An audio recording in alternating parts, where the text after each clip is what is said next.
Destroying the passenger rail lines in America directly caused every single livability issue that we currently face today as a nation. You wouldn't know it today, but at one point in time, the US had the world's largest passenger rail service with over 1 billion customers a year, and at one point in time, the Pennsylvania Rail Company was literally the largest company in the world. And this power was reflected in both the trains themselves, which had Art Deco styling, as well Look how beautiful that is.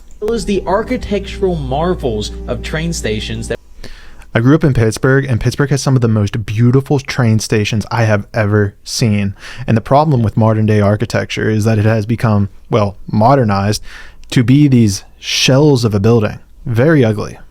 were placed in the middle of city centers within walking distance of all of the things that you would need in that city. And then And think about the interconnectivity of how many people you'd be able to talk to and meet and interact with on that entire journey, instead of being in your car where it's just you.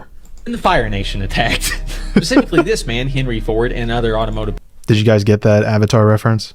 bigwigs started lobbying city planners to start constructing their cities not around people, and definitely not around trains, but around Is it cars? I bet it's cars. the automobile. And what we got was this, where huge parcels of every single human civilization is devoted not to like gardens, not to parks, not to even like office buildings.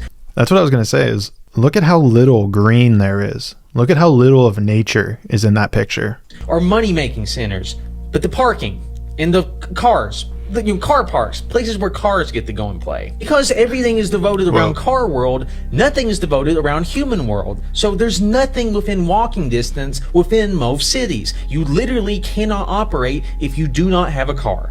And it crushes the human spirit when you don't see the beauty, when you're not interacting with other human beings. Car-centric city planning and debilitating regulations that were put on the rail industry at the height of its power resulted in this, look how they massacred my boy image. And what did we get for this trade? Statistically, 25 minutes of time in this every single day for the rest of your life. Isolated and by yourself.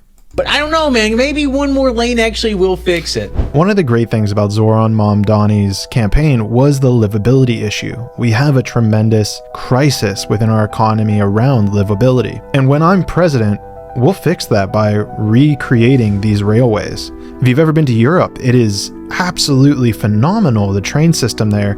You don't need a car, which eats up a ton of your money, not to mention your ability to interact with people. It gives you so many more opportunities to make new friends, to learn about other people, to interact and just be a human.